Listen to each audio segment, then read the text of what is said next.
Thank you. Please take a seat. Welcome to today's full council meeting. Welcome to members of the public who are attending in the public gallery, those in the conference hall, and those watching this meeting via our YouTube channel. For those in the building, I would like to draw your attention to the emergency evacuation procedure. Please leave the chamber by the nearest exit and congregate by the cathedral.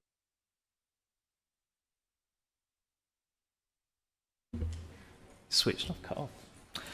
Let's try again. If you have a mobile phone, please ensure it's on silent or switched off to avoid any disruption. As with any council meeting, please treat each other with respect, courtesy and tolerance. Agenda item number 2, apologies for absence. I have received apologies from Councillor Galasconi. Are there any other apologies? Councillor Wilcox?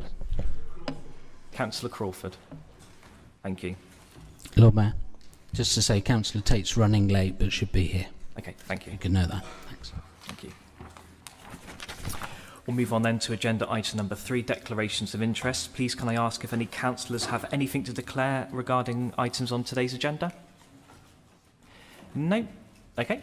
Agenda item number 4, minutes of the previous meeting. I move that the minutes of the previous meeting of full council held on the 9th of December 2025 be agreed as a correct record. Do I have a seconder? Yes, Lord Mayor, I rise to second the minutes. Thank you. Can I take it that the minutes are agreed? Thank you. Agenda item number 5, Lord Mayor's business. On Thursday the 22nd of January is Clean Air Night, which highlights the environmental and health problems caused by wood burning. Wood burning produces fine particle air pollution, which when inhaled increases the risk of heart and lung disease. I would ask people not to burn wood on Clean Air Night and to seek healthier heating solutions. Full council notes the sad news that Alderman Mike Woolacott has recently passed away. He was councillor for Bristol East between 2010 and 2016 and was a long-standing communication workers union official in Royal Mail. He served on several committees, especially Human Resources, where he was frequently chair, and was a passionate supporter of workers' rights and a living wage. We will now have a round of speakers in his memory. I'd like to call on Councillor Fee Hants to speak on behalf of the Green Group. My apologies. I thought my Labour colleagues were going to be speaking first. I was really genuinely quite saddened to hear about Mike's death. I won't be able to add a great deal of the sort of professional background which his Labour colleagues will be able to make, but he was clearly a union man of the old school, I think we can safely say. He could be formidable when challenged, but he was never unpleasant and he was never personal in his arguments. And he quite often had that twinkle in his eye, which I think we all probably knew, when he knew he had you on the ropes especially. And he often did. Mike did know his stuff. He did do the research, and he was certainly a bright cookie. He was a distinctive figure in the council house, as it was then. He's often to be found lurking on the ramp, having a crafty fag and leaning on his scooter. I continued to bump into him in his crafty fags when he was no longer a councillor, and he always took the time for a chat and to say hello. And I think that really demonstrates his likeability and his total lack of tribalism. And it may be a cliche, but I genuinely don't think they make them like Mike anymore, which is a real shame. On behalf of the Green Group, I'd just like to offer my condolences to Mike and his family and friends. Thank you. Thank you. Councillor Dudd, would you like to speak on behalf of the Labour Group? Thank you, Lord Mayor. And it is quite a sad duty to be paying tribute to Mike, but I'm quite proud to do it, actually. And it was quite a shock to learn of the passing of Mike over the Christmas period. And since then, many former colleagues, current colleagues, have got in touch with me and paid tribute to Mike, including Steve Pearce, I can see him here today, but Amal Ali, who was a candidate with at the last election, Marg Hickman, and also Helen Godwin, the regional mayor. So on behalf of my colleagues and all the previous colleagues as well, we'd like to send our condolences to his partner Jean and all his family. I knew Mike for getting on for 20 years. I didn't know him too well as a councillor. It was a little bit before my time. But I think if I remember him from that period, I always remember Mike and Mike Langley as a double act for Brislington East. Both of them obviously real characters in this place. And I always think of them together. But I think in terms of his impact on the council, I think it's right to point out in terms of his record as the chair of the HR committee, where against opposition to begin with, he introduced the policy here of the council becoming a living wage employer. And then following that, in the last administration, we kind of tried to expand that with the Living Wage City policy. So Mike's had a real impact in this place, and thousands of people on the breadline, including staff here, are better off because we've had that living wage policy introduced here and also the wider city. I know Mike more so from his time as a CWU official, and he was a bit of a mentor to me as a young official in Royal Mail. And he was the main convener at Bristol Mail Centre. There was about 1,000 members of staff there, and he helped so many people out over his period as the main rep in probably the biggest Royal Mail workplace in the city, including myself. I was trying to think back in terms of memories of Mike, where he helped me, and I was a very nervous, quite new rep, and the branch gave me the job of representing workers in unrecognised companies outside of Royal Mail, and it was the first time I was due to represent somebody that was up for dismissal, and it happened to be a partner of somebody who worked in the same office as me, and I was really nervous. I've never done it before. I asked Mike for advice. He gave me loads of advice, and he could see I was really nervous still. And he said, "You know what? I'm going to come and be your note taker." So he didn't have to do that, but he did, and that was I've got many memories of Mike, and that was one of the fondest memory. And many people from the CWU have paid tribute to Mike, and I'll just read out some of the messages that were left on the CWU Facebook group. And they are condolences to Mike and Mike's family and friends. Thanks to his service to the union. Top bloke, will be missed. Rest in peace, Mike, top comrade and proper trade unionist. My deepest condolences to Mike's family. Such a decent and kind human being. Was right with me in my hour of need, and I'll never forget it. Condolences to Mike and his family. He was a lovely man and the most kind and helpful union rep. Rest in peace, Mike. You took the job over in difficult times, were always loyal and did your best for the members.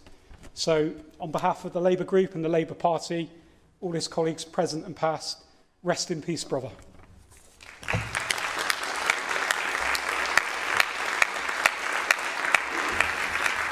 Thank you, Councillor Dud. I'd like to ask Councillor Josh Clark to speak on behalf of the Liberal Democrats. Thank you very much, my Lord Mayor.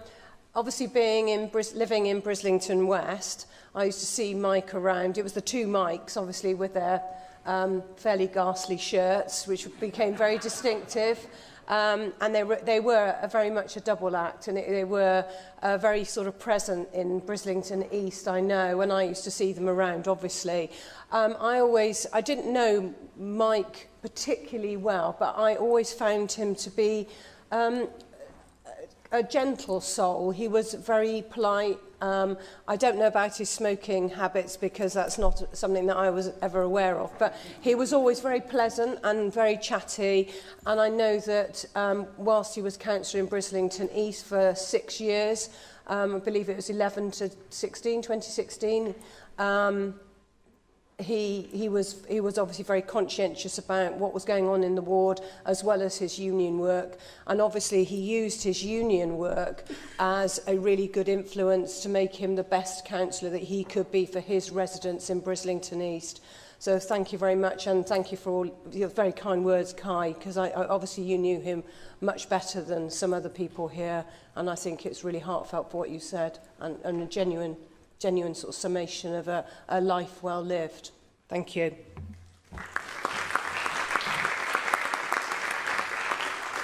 Thank you, Councillor Clark. I'd like to call on Councillor Richard Eddy to speak on the behalf of the Conservative Group. Lord Mayor, I rise to pay tribute to Mike Willicott, who I was privileged to know for the 7 years he serves on council, mainly in his case as chairman of the HR committee. I must say, I was shocked, well, often shocked actually at her death, but to realise that Mike was only a relatively young 62. Now, that's no age now. The Bible teaches us that people can look for 70 and 10. Often we would expect to live to, if touch wood, everything goes our way into our 80s. Some people, youngsters like you, Lord Mayor, may even make it beyond the age of 100. but assuming you don't have too many council mills or attend too many full councils. Mike was, as Kai Dudd has said, very much, and others, very much what you saw is what you got. He campaigned for his residents, he campaigned for workers' rights and justice. He was an excellent chairman, very robust on the HR committee.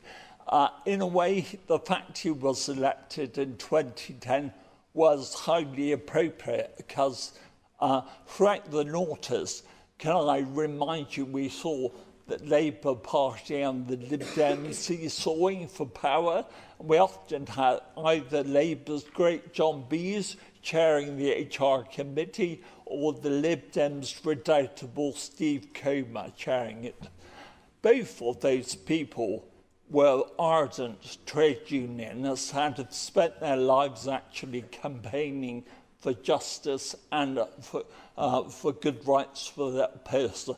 And perhaps if the previous administration had respected more of that, we would have been in a better position with the relationships between the council and our staff.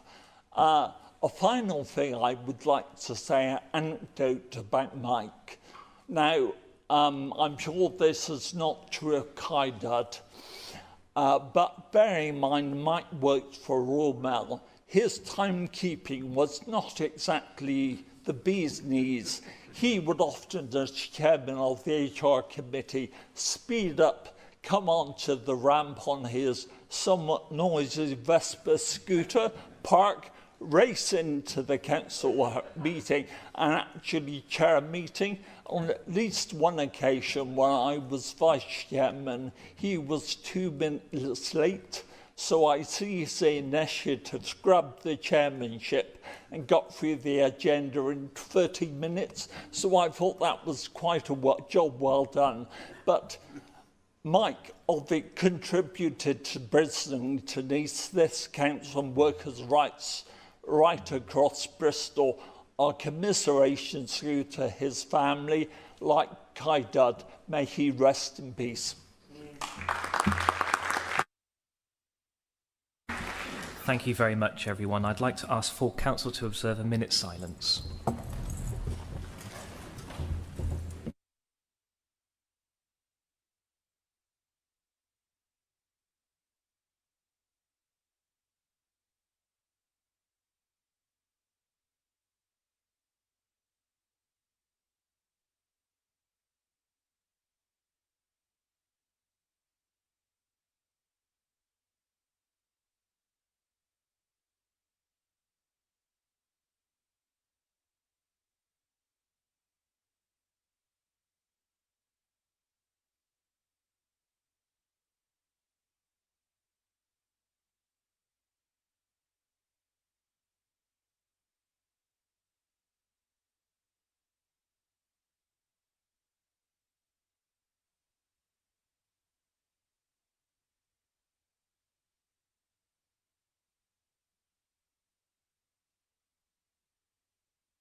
Thank you, everybody.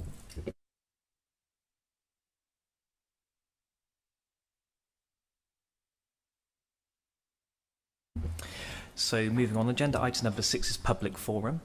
30 minutes will be allowed for this item, which is split into 15 minutes for petitions and statements and 15 minutes for questions. Details of the petitions, statements and questions received have been published on our website. I'll go through the list, calling on those who have indicated they plan to attend the meeting. Speakers are asked to pay attention to the traffic lights on the dais and to start to wrap up when the lights turn amber. There were no public forum petitions received for this meeting. There were a total of 49 public statements received. Please note that due to an IT error, statements 38 through to 49 were not published in the initial papers. They were added yesterday evening. 14 members of the public indicated that they plan to attend and speak to their statements. They're displayed on the screen and we'll run through those statements in order. I'll invite each person to speak for 1 minute. Please summarise your statement and bear in mind that they were published for councillors and the public to read in advance of this meeting. Please note that the content of public statements are the opinion of the submitter and do not reflect the views of the council. I would like to take a moment to remind everyone of the need to be respectful and courteous throughout today's meeting. First, do we have Melissa Topping here? Lovely. You have a minute to make your statement. Thank you. I'm in rather a lot of pain today, so if you would accept that, please. I'm a disabled resident being further disabled by this council's actions. What you call a monitoring exercise, we are living as a dangerous and discriminatory experiment. The 2027 monitoring report is a sham. It admits that equality's impacts, the very factors determining if I can safely leave my home, have not yet been assessed. To implement a scheme and check for discrimination later is not just an oversight, it is a systemic negligence. Most critically, fire service access problems remain. Every planter and block is a minute added to emergency response. You are gambling with our lives for the sake of traffic metrics. While you monitor data, our businesses are on the brink of closure and disabled residents are trapped in a fractured neighbourhood. Even Wessel's recommendations, immediate net changes, have not been addressed. The trial was meant to be 6 months. It has now been extended into late 2026 by stealth. We are being bullied into accepting crumbs while our community is divided and our safety is compromised. 10 seconds, I urge you, stop the constant extensions, conduct an immediate independent safety audit of emergency access. Our lives are Melissa. not Your data time's up points. now. Stop the harm and return our Thank community to us. Thank you. Public statement number 5 from Eleanor Glover. Is Eleanor here? Yes, you have a minute. A livable neighbourhood is planned for Southall despite the ill-considered chaos imposed on East Bristol. Threats to small businesses, more concentrated pollution and gridlock are underway there. I speak for all the small businesses in Southall whose opinions are ignored and which give the place the life it has and make it a livable neighbourhood. I also speak for disabled and older people whose lives will be made considerably more isolated by the new parking rules. There is continual emphasis on getting on a bike when to a huge proportion of people, this is not a safe or feasible option. Siphoning traffic into limited arteries and stopping logical flow 20 seconds, causes further pollution and extra expense and time for those who must take taxis and live without a car or adequate bus system. Southall is a livable green neighbourhood within a city, and your fixed agenda is destructive and stopping the city working as a whole. If I wished to live in an isolated cul-de-sac fed by a Deliveroo bike with no local shops, I would have chosen somewhere else. Thank you. So public statement number 6 from John Halpin. Is John here? John, you have a minute to make your statement. So this council's handling of the East Bristol livable neighbourhood has been chaotic, misleading and deeply damaging. For almost a year, Barton Hill, one of the most deprived communities in the country, has been subjected to uncertainty, gridlock traffic and failing access. Local businesses are on the brink and the health centre has been effectively cut off. Local leadership has failed. Councillors who should be leading have been absent, consumed by ideology or actively stoking division within the community instead of listening and bringing people together. That is not leadership. Engagement has been inconsistent and in some cases demonstrably untrue. Emergency services concerns were ignored until they reached the public domain. A promised 6-month trial has become an open-ended experiment drifting towards 2027. Even now, there is no clarity on how a final decision will be made. Pollution has increased, businesses are collapsing, and traffic displacement isn't even being properly monitored. This is not evidence-led policy, it is reckless governance. People here are not thriving, they are simply surviving. Enough is enough. Enough confusion, make a decision now. So public statement number 7 from Josephine Robinson. Is Josephine here? Lovely, have a minute. Thank you. We are Bristol Northwest Action, a group of food bank campaigners based in the northwest of the city. We are delighted to see that Greater Manchester have scrapped concessionary travel restrictions for all disabled and older people bus pass holders. As a group, we know these limitations unfairly impact the most vulnerable and especially those facing the deepest hardship in the city. This change gives real freedom to make early medical appointments, stay active in communities, and help with childcare without worrying about the fare as the cost of living rises. It is a life-changing move for public health fairness and tackling isolation. Andy Burnham had said removing the restriction is the right thing to do, and we've heard loud and clear from our residents the positive impact it will have on their lives. We would like Bristol City Council to consider doing the same for all disabled and older people by lifting the 9 a.m. restriction so that they, like others in Manchester, could benefit from the freedoms of free anytime travel. Thank you. Thank you. Public statement number 8 from Christine Khalif. Is Christine here? No? Okay, we'll move on. Public statement 22 from Gary Hopkins. Is Gary here? Lovely. Have a minute, Gary. Hi. You've seen my statement with regard to the athletics track. I thank the Labour Party for bringing this silver motion. I sincerely hope that you do hear it and debate it properly. Welcome on board to the campaign, which is not going away. I think the lessons need to be learnt from Jubilee Pool. There was resistance in lots of places to that being transferred to the community. Since it has been, it's provided a better service than the council ever could. It's not costing the council money, and we have exactly the same opportunity in Whitchurch to actually transfer this to the community. There's a ready-made organisation ready to run this. 20 seconds left.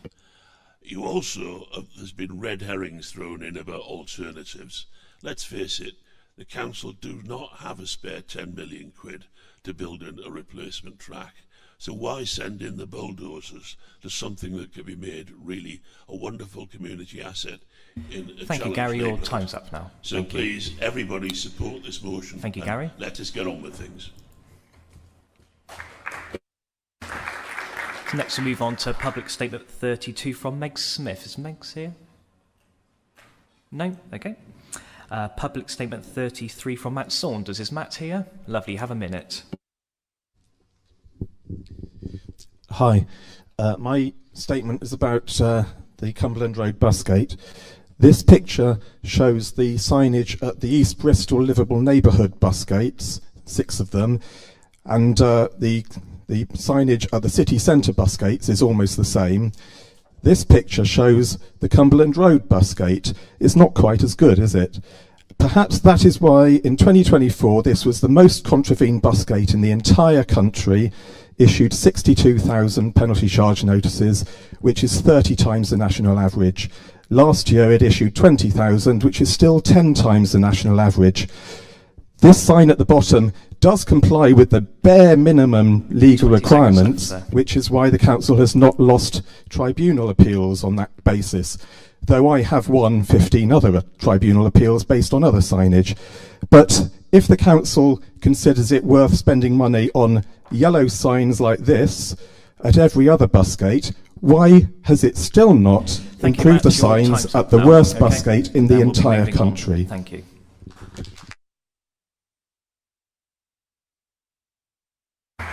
Next we have public statement 35 from David Redgewell. Is David here? Yep. Lovely, you have a minute. So, 2 things. First of all, I just want to add our support to Mark Weston's motion on the North Bristol-Henbury line. Make sure that is a very clear cross-party support for that at the transport use groups. On buses, we're back to a bit of a crisis. We had a meeting the other day. It will become public on the 26th and the 30th, Tony, at the WECA. But we have a shortfall on the subsidy for the bus network, about 43%. So we have to work through very quickly which buses we're going to keep, which services we're going to maintain, and which services will have to be cancelled. We may extend beyond the 4th of April to the 31st of July to keep services running, and then we'll have to make some drastic decisions. 20 seconds Well, I left. finally raise this today with you, Mayor.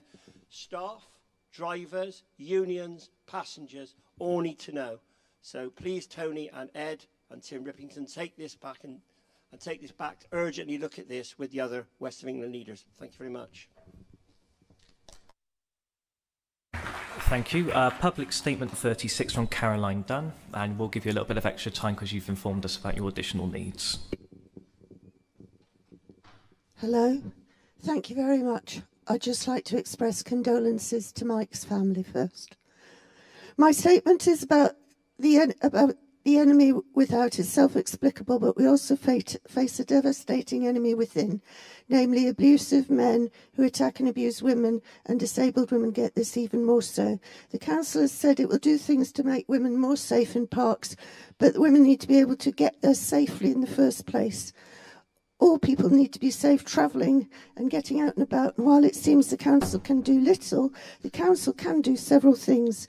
Firstly, it can liaise with the buses so that the drivers back up disabled people in wheelchairs using wheelchair space, which they don't at present, so they can actually get on the buses.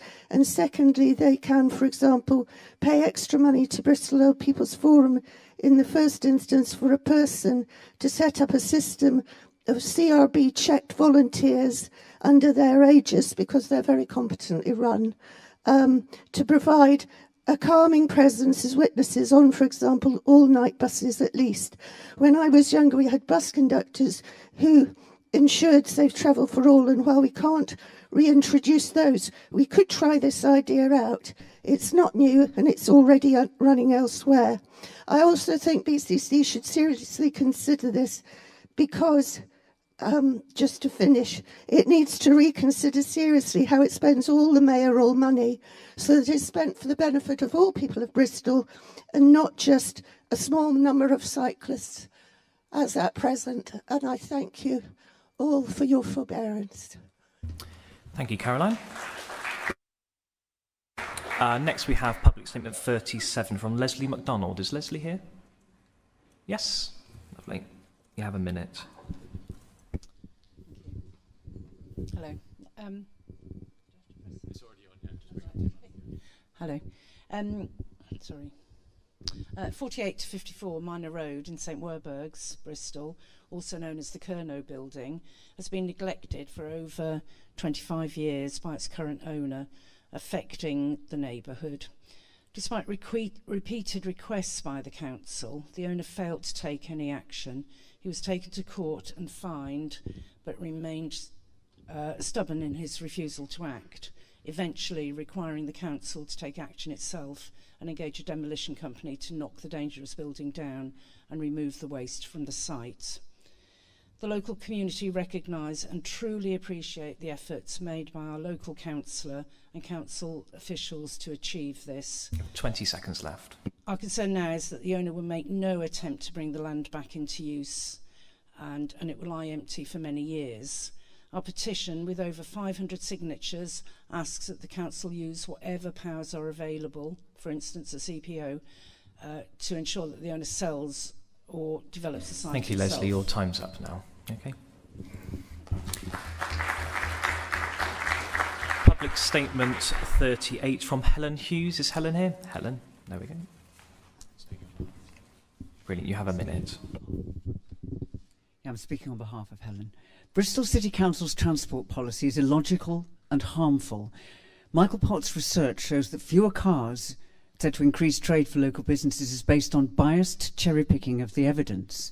These errors have caused direct harm to local businesses through the EBLN. This is about business survival and livability, and cosmetic alterations to pavements will make no difference to their financial viability. Supermarkets and retail parks with easy access and free parking survive and thrive. Small family-run business, which are greener, friendlier and support local community, do not. Losing local business means fewer job opportunities close to home. People have to travel further, and they have to travel, which defeats the council's objective of people walking and cycling everywhere, and inadequate bus services don't help. The council must understand local businesses need to thrive to reduce congestion, or the mistakes made in East Bristol will be repeated writ large with the SBLN. Thank you. Your time's up now. Public Statement 41 from Dan Aykroyd. Is Dan here? No? Okay. Public statement 48 from Andrew Patton. Andrew, are you here? Lovely. You have 1 minute. Thank you. At the last meeting, I raised a number of questions about the Bristol Zoo Gardens development. My answers were less than reassuring given some of the sensitivities and risks involved.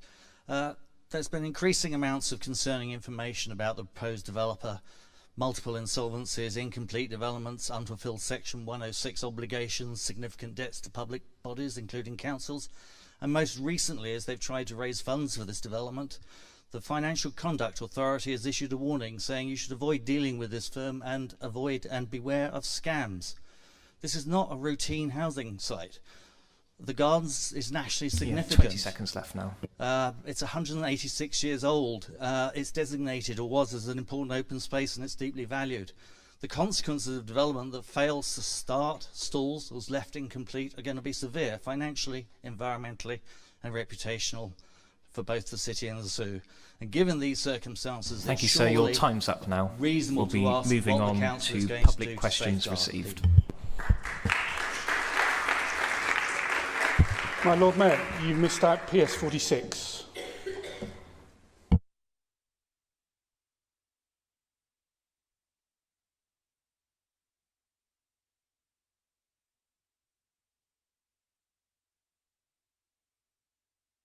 Yeah, they were given apologies.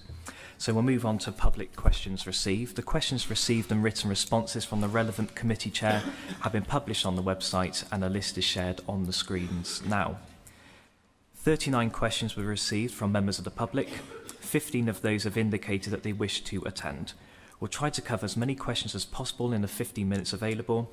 It may not be possible for everybody to speak, so we ask for your patience as we run through the questions in order.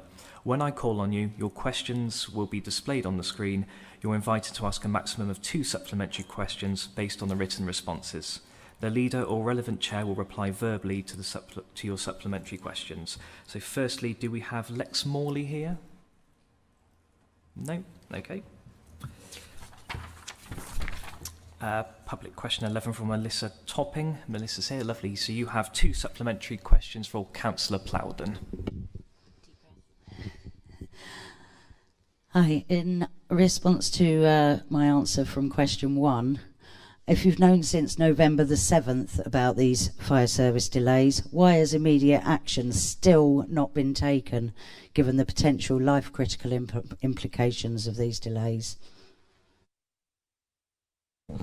We are taking action. We are working to renew the TROs that were made permanent, and we are proposing to take out a number of the bollards and turn them into ANPR enforced modal filters instead.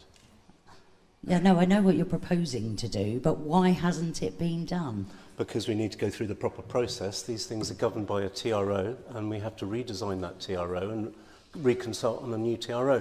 If we were to bring forward proposals to do anything on the highway without a TRO, we would be out of the law, that would not be legal, and I'm sure many people in this chamber today would be the first people to tell us that that was a completely out of order way to go about things. But we've announced significant changes to the East Bristol livable neighbourhood, as you know, and that will open up a route between Feeder Road and the St Philip's Causeway. It will open up the road in front of the shops, which we absolutely want to protect and ensure that they thrive. And we've made a whole load of other amendments, which I think demonstrates we are indeed listening to what people are saying, which you have to accept that there's many people who are very happy and about the EBLM. So we're trying to listen to everyone, but we can't please everyone. And you have your next supplementary question? My next supplementary question is, you state this is for our health and safety, yet data shows 0 accidents in 5 years, and many residents' health is being affected more by being inside your social housing in the area with mould. So this isn't about our health. When will your words turn to actions to fix the real issues, including Wessel's recommended changes? So, as regard health and safety, as you know, using the Department for Transport and the HM Treasury's guidance on appraisal for transport schemes, the East Bristol Livable Neighbourhood has a return of £11 to the public, mostly in terms of public health for every pound spent. We are dealing with an area with some of the highest levels of childhood obesity, which is, if left untreated, will lead to lifelong problems. This council, Barry, sitting next to me, has been faced with a momentous task following the findings of the social housing regulator to try and bring our practices back into safety and to make sure that our housing is being made safe. So we're doing what we can to improve public health across this area, and while still listening to people and making the changes to the East Bristol Livable Neighbourhood that seem sensible and proportionate. And I'd like to remind everyone that actually the data collected by ARUP and the assessment of that data done by an independent third party shows that broadly the East Bristol Livable Neighbourhood is meeting its strategic intentions, which was the very clear single sentence that came out of that report looking at the data.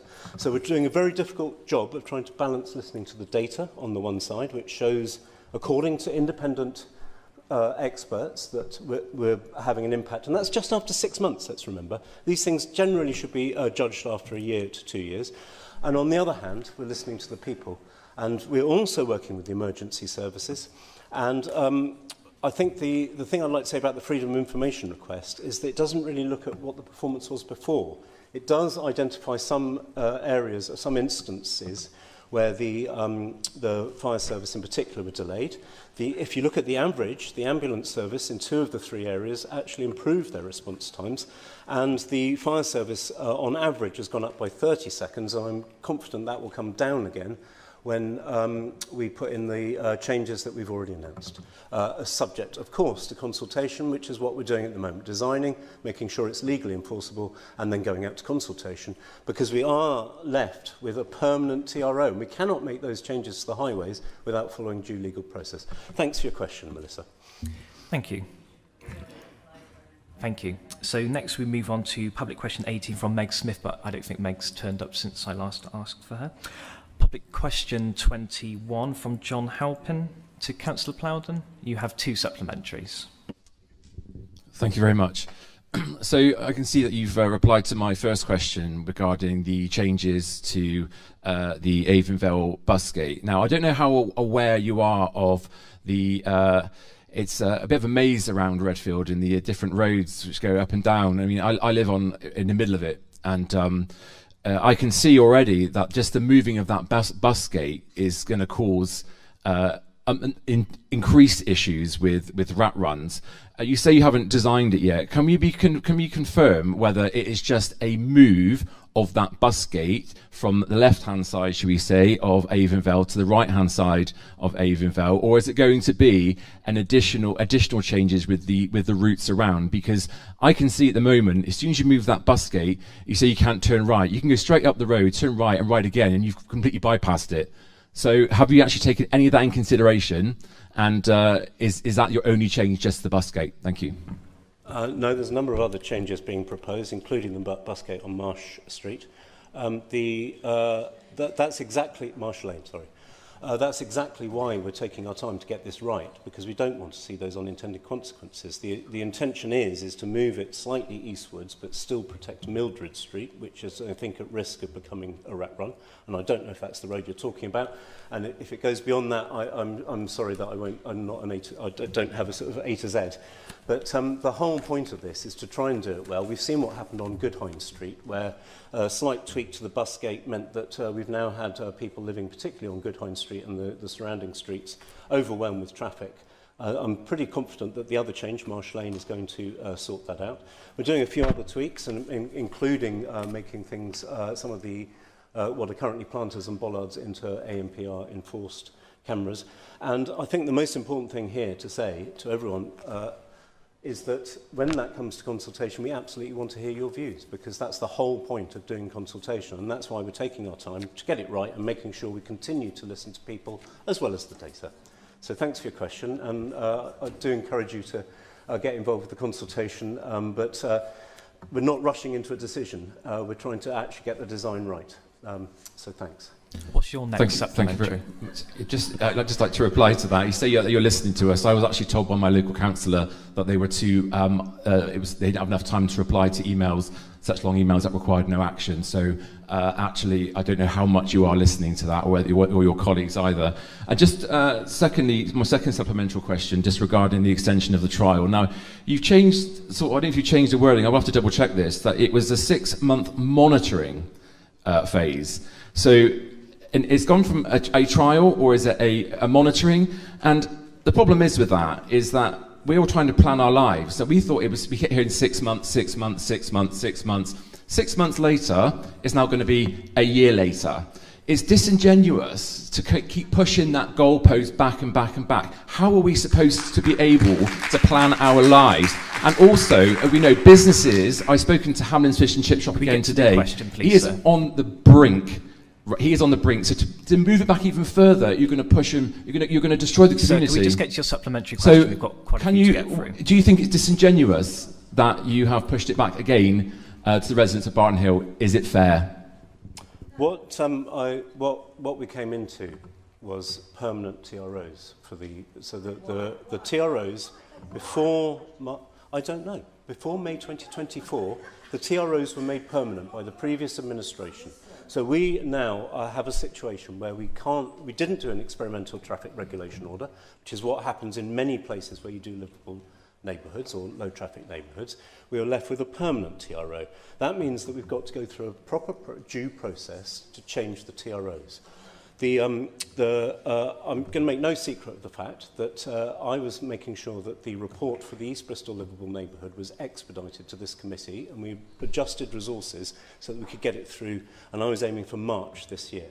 When we've announced the changes, I think they're good changes, and I think by and large the public reaction I've seen has been actually a quietening of the debate, because I think we've attacked is the wrong word, and we've addressed some of the biggest concerns with the East Bristol livable neighbourhood. But that does mean we have to go through a due process. There's two things we're doing. One is we're redesigning and doing the TRO I've said, so I won't go on about that. But we also now have to rewrite the full business case based on the changes we're making. We're doing that at pace, and I'm trying to make sure that we're dovetailing with the review of the Weckham Mayor's review of the East Bristol livable neighbourhood, so that the two things arrive on our desks collectively at the same time. The Weckham Mayor's made it very clear that they're not going to release funding for the East Bristol livable neighbourhood until that independent review is completed, which I believe is April, but let's say spring for now. And so we're doing everything we can to make sure that that full business case is completed in line with that, so that we can come to some sort of timely decision a couple of months after that. I completely appreciate that this is a long time for people to be waiting. Sorry, Matt, you've had your supplementary questions now. So we've given grants to the small businesses. We are listening to them, and that's one of the reasons why the changes that were proposed. That's one of the reasons why the changes we're proposing. We are proposing specifically because. Unlike a lot of the national evidence, it appears that those businesses were quite dependent on cars driving past, and so we're now going to open up that route to allow the cars to continue to drive past. Right, thank you, Councillor Plowden. I think we move on. I just want to finish. Okay, it's been a very surprise quickly, for us, please. 'cause in most of the national evidence, and indeed the evidence from places like Princess Victoria Street and a number of other places in Bristol, the evidence is that this sort of intervention actually benefits local traders. Thank you. Right, we move on to the next public question from Matt Saunders. Matt, you're here. You have two supplementary. If we could just get straight to the questions, please, just so we can squeeze a couple more people in. Thanks. Can you show the officer responses then? My first question, I pointed out that on 10th of July at the Transport Committee meeting, Mr. Sean Taylor, the head of highways, told the assembled councillors the enforcement of the Cumberland Road bus gate has now dropped considerably and is in line with other bus gates within the city. Are you able to show the response?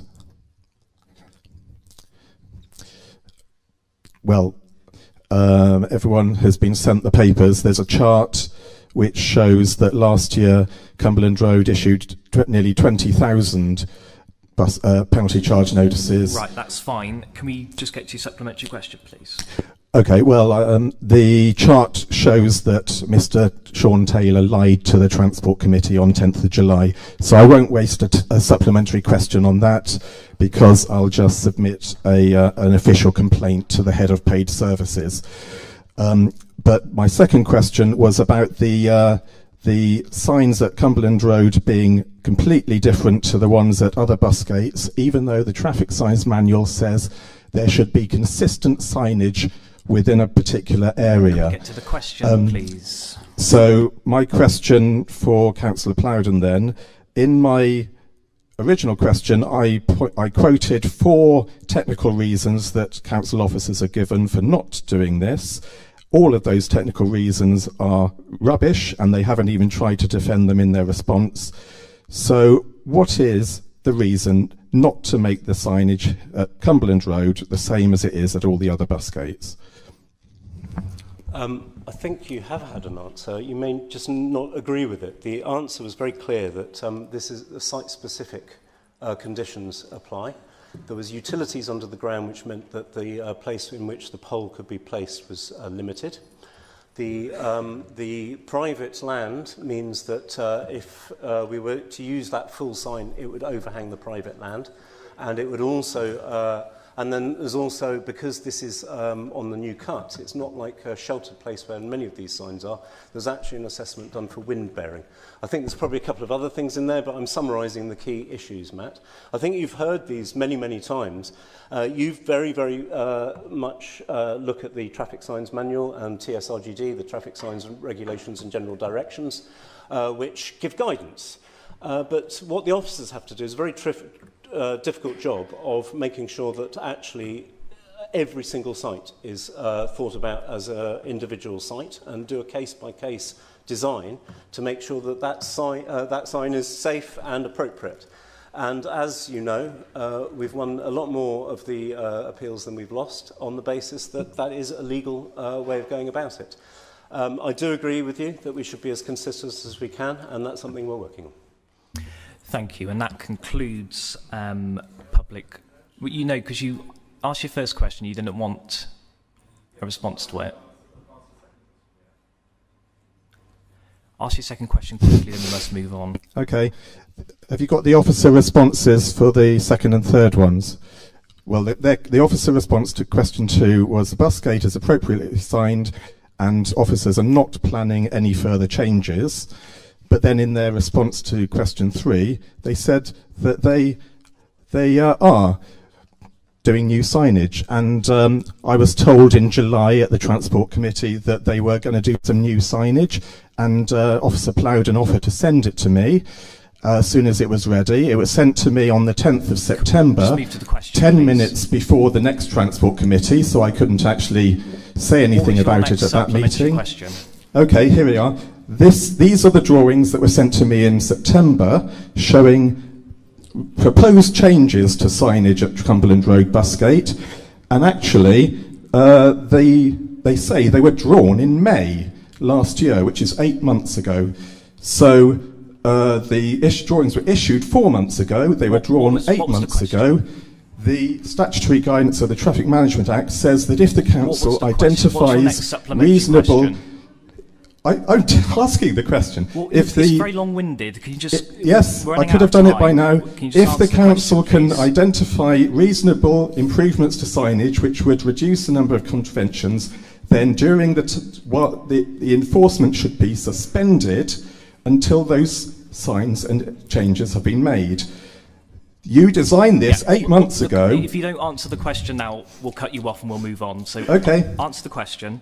Why have you not suspended the enforcement at the bus gate, since you have confirmed by designing these signs that the existing signs are not good enough, and yet you are still fighting cases saying it is? Answer very quickly. As I think you well know, Matt, the signs that you're holding up are not the signs at the immediate bus gate, as far as I'm concerned. They're signs around the area to offer general guidance, and they've simplified the signs.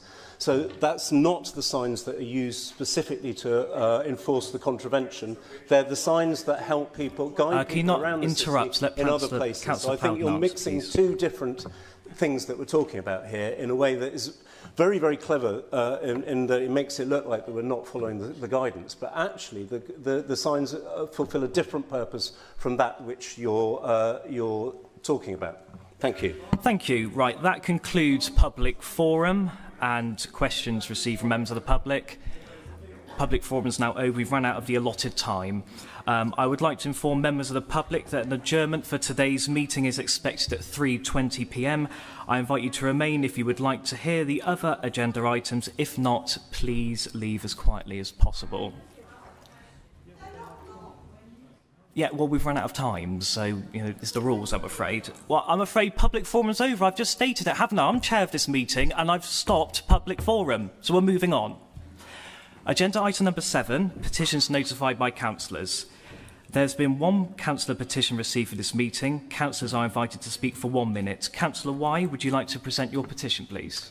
Yes, thank you, Lord Thank Mayor. I stand to present a petition from 515 residents of St Werburgh's, some of whom are in the gallery and have spoken earlier. It's about asking the council to take some action on the Cano building and the site there to see it developed. I think you'll agree it's quite a large petition for such a local issue. I know it's not only this building, and I do feel that it is utterly disgraceful that owners that let properties such as this become derelict eyesores at a time when we have an acute housing shortage. How we respond to Cano could set a precedent of how we might address this blight across our city. Residents, officers and councillors have been working for many years, including Leslie, as 20 seconds, taking people to court. Finally, this year, we were able to get a dangerous building court order to demolish the Cano building, which has just been completed. Residents and myself are extremely grateful to the tenacity of officers in getting us to this point. Really well done. They know who they are. However, residents are concerned that the landlord will simply leave this site vacant for the next 20-odd years. So we were urging you to go and look at compulsory purchase orders or anything else we can do. Residents realise CPOs are difficult. Thank you, Councillor. And to take this forward Thank you. as a template for how we deal with it across the city. Time's up now. Thank you.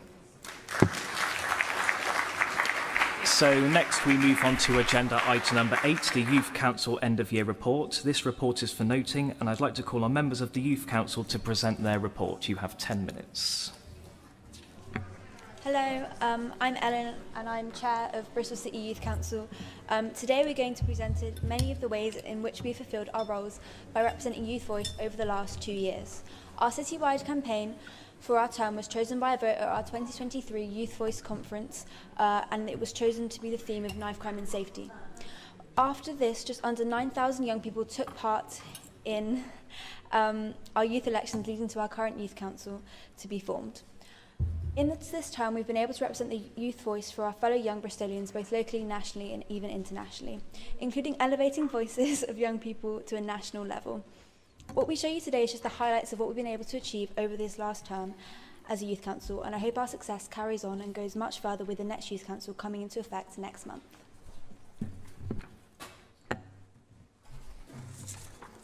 Hi, I'm Darius and I will be covering our knife crime and safety campaign. The previous Bristol City Youth Council held a Youth Voice Conference in 2023, where the young people voted that their most important problem was knife crime and safety. This became the citywide campaign for this Youth Council to focus on over our 2-year term of office. Over our term, the BCYC has worked with young people across Bristol to find out more information about knife crime and safety, narrowing down the sub-issues and how they affect the youth. We spoke to young people in area youth forums and Youth Voice conferences, with these events being the highlights in our term, as we connected with the young people we represented and were able to bring their views to the face of our campaign. The sub-issues we noted were centred around the personal impacts of knife crime on victims, offenders and their families, as well as many aspects of safety, including women's safety, online safety and community safety. The BCYC also ran 2 competitions under the heading of My Safe Bristol. The first was a poster competition aimed at 4 to 11-year-olds, asking them to design a poster of what a safe Bristol looks like. The second was a writing competition aimed at 11 to 18-year-olds, asking them to write a short story or poem around knife crime and safety. Over 80 children and young people took part in the competitions. The BCYC has worked closely with adults and organisations related to our campaign, including the Safer Connections team, the police and community development officers. We also took part in the Empty Shirts workshop, which saw the creation of over 400 school shirts with messages surrounding knife crime, as well as street doctors' first aid training, which taught us how to help people who are bleeding or unconscious. We promoted these events at our youth forums and conferences to demonstrate the good work of other organisations and our own progress in our citywide campaign. I'm Olivia and I'll be talking about the Area Youth Forums 2024. During our first year in the Youth Council, we wanted to ensure all young people's voices were heard and not just solely our opinions. To make this possible, we held 3 Area Youth Forums a year for each area of Bristol, so we could hear young people's concerns in their areas. These issues could be prioritised for change, giving the young people of Bristol a more active role in their communities and ensure they were represented. North's priorities were women's safety, lighting, youth violence and schools. South's were lighting, knife violence, mental health, schools and littering in parks. Finally, East Central's were knife crime, repairs to muggers, ageism or racial profiling by security guards. Throughout the 3 area youth forums, we identified 4 recurring themes from all areas of Bristol. These were knife crime, youth services, communities and safety. My name is Sam and I am the South Bristol Community Youth Lead, and I will be discussing the 2024 Youth Voice Conference. On November 6, 2024, over 100 young people gathered in City Hall for the annual Youth Voice Conference. Many youth organisations were also present as the event took place during National Youth Work Week. The youth conference was designed to allow young people from all over Bristol to share their thoughts, feelings and information regarding several themes based on recurring feedback. The event was split into 2 sections, engaging the young people to share their thoughts and feeding back that information in the council chambers. Whilst in the chambers, adults and councillors sat in the public gallery and observed and took notes as young people discussed the issues in a more formal manner. At the end of the session, all the young people at the event carried out a vote per area stating what they believed to be their biggest issue, with the results declaring that South Bristol's biggest issue was knife crime, North Bristol's biggest issue was safety, and East Central's biggest issue was youth services. After this Youth Voice Conference, the BCYC compiled a report consisting of the voices of young people from the Area Youth Forums and Youth Voice Conference. This was to ensure all young people had their voices documented and heard. This report was later sent out to adults across the city. My name's Nina and I'll be covering the Area Youth Forums and Youth Voice Conference of 2025. For the 2025 Area Youth Forums, we focused on the area priorities that were chosen in the 2024 Youth Voice Conference, such as knife crime, safety and youth services. We also spoke to Bristol's young people concerning national issues brought up in UK Youth Parliament, ensuring their voices would be involved in what the UKYP members would bring to the House of Commons. Following up on young people's concerns about lighting and safety, we applied for seal funding in areas such as Crow Lane, where lighting was deemed unsafe by young people. In the last Area Youth Forum of our term, we invited adults to attend, causing discussions between young people and adults surrounding direct issues affecting the Bristol youth, such as mental health, social media and youth services, as well as solutions for the future. On reflection, I feel like over the past 2 years, Area Youth Forums have created a safe environment for young people to share and discuss current issues through youth work activities, which has given Bristol youth a voice and adults an opportunity to listen. Last year, on the 30th of October, we held our annual Youth Voice Conference at City Hall. Over 100 young people attended, and the aim was to celebrate our city's young people and the work that's being done with them. Throughout the evening, we highlighted the work of young people related to the 4 themes we're focused on this term. We highlighted young people from Youth Moves and their involvement in the development of the 224 Youth Zone in relation to the theme of youth services. We celebrated the work of young people from Integrate UK and their online safety campaign Butt Naked in relation to the theme of safety, and highlighted the young people in Empire Fighting Chants and its impact on young people in relation to the theme of communities. For the theme of knife crime, young people at the conference took part in the Empty Shirts workshop, designing a shirt with messages of hope related to knife crime and young people for the future. To end the Youth Voice Conference, young people voted on the next Youth Council's priorities. These priorities are equality and discrimination, mental health and safety. Hello, my name is Ezra and I'll be speaking about UK Youth Parliament. The role of Member of Youth Parliament for the UK Youth Parliament is to represent the voices of the young people of Bristol on a local, regional and national level. Over the last 2 years of the term in the BCYC, 2 MYPs were elected, as well as 2 deputies, which step in if an MYP is unable to attend any events. The 2024 to 26 MYPs have ensured to elevate and spread the voice of Bristol's young people all the way to the House of Commons, where 3 out of 4 of our most recent MYPs have had the chance to speak on behalf of Bristol's young people. We have had numerous regional meetings in the Southwest leading up to every annual Youth Voice conference, helping us ensure that our young people are heard and that the issues are taken to the annual UKYP conference, as well as the House of Commons debate at the end of the year. An incredible amount of work from the entire BCYC has been put into the speeches that are taken to the House of Commons, guaranteeing that local young people's voices are heard and embedded into what we say.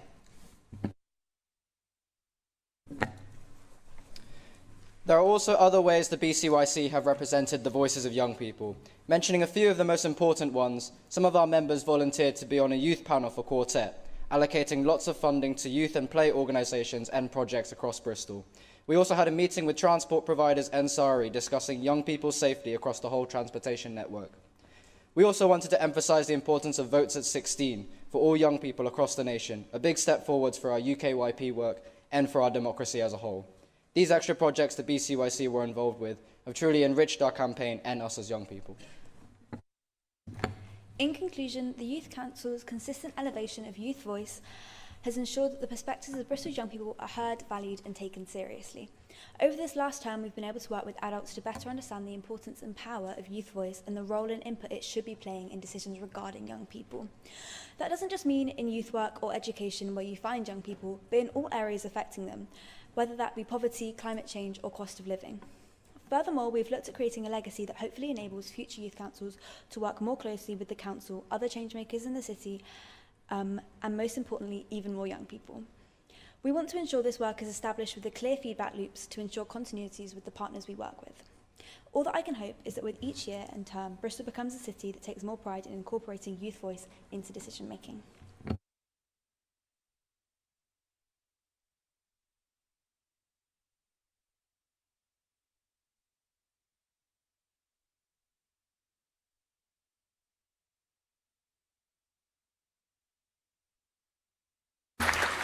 Thank you very much, all of you. I'd like to move the report and now call on Councillor Shabala to speak on behalf of the Green Group.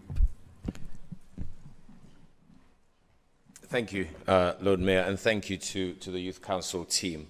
Following from the public forum, it is definitely a fact that you are a good example to set about public engagement. Here we go. Youth Council, youth workers and young people of the city. What we are celebrating today is not just potential, but impact. The impact young people have when they lead with confidence, speak with purpose, and help shape the direction of this city. I have attended the conferences with my children because I want them to see what youth leadership really looks like. The maturity, the confidence, the seriousness that you bring into decision-making is absolutely impressive. And it matters that young people see you in the lead. Over this term, you haven't simply attended meetings. You have stepped into these spaces with purpose to influence decisions and to represent the voices of young people across Bristol. Through area forums, conferences, citywide engagements, you've listened carefully to your peers and turned their lived experiences into action. You were clear about what mattered: knife crime, safety, youth services, and more. More importantly, you ensured those priorities were heard directly by adults. You created the spaces where young people spoke with confidence, where adults sat and listened.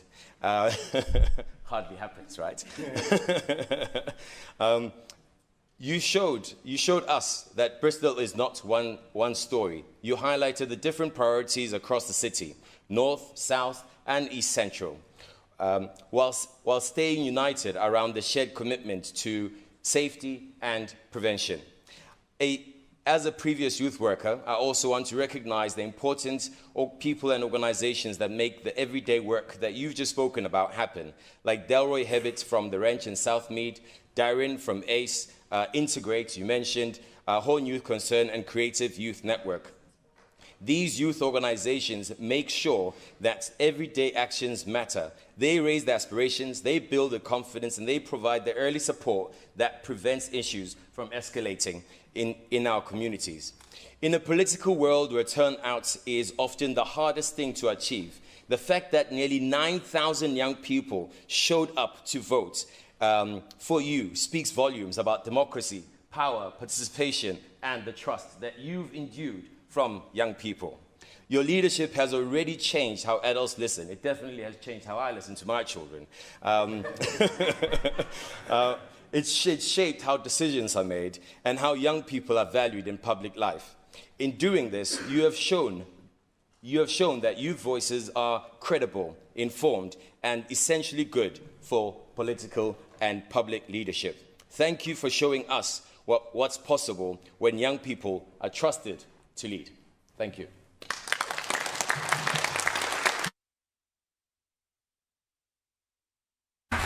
Thank you, Councillor, and congratulations on making your maiden speech. I'd like to call on Councillor Susan Collar to speak on behalf of the Labour Group. Didn't know how to add to that. That was very well done. I just really want to put across how proud I am to be an adult and given the opportunity to work with you young people. Your work over the last 2 years has been absolutely phenomenal. I don't think there is any more that we could have asked of you. The absolute passion that your group has brought to what is going on in Bristol, the way you have moved other young people into sharing their experiences and moving forward with these particular subjects and topics that you have chosen. I'm just going to read this. So highlighting all the sort of like work you've done around young people with things like the youth moves, the 224 youth zone, ensuring that the young people involved had a voice in what was put in place in that particular place and everything that is going on and what is going to be happening in there. Also, the work that you did with Integrate UK. If nobody's seen Butt Naked, I suggest you watch it. It is actually a brilliant little film. They also got lots of other films on there that are really showing how young people are dealing with issues that are really important to them. I just think you're absolutely brilliant, and I really hope that everybody in this place continues to work with the youth and listen to the youth, and I just think you're amazing. So I just want to share that. So thank you very much.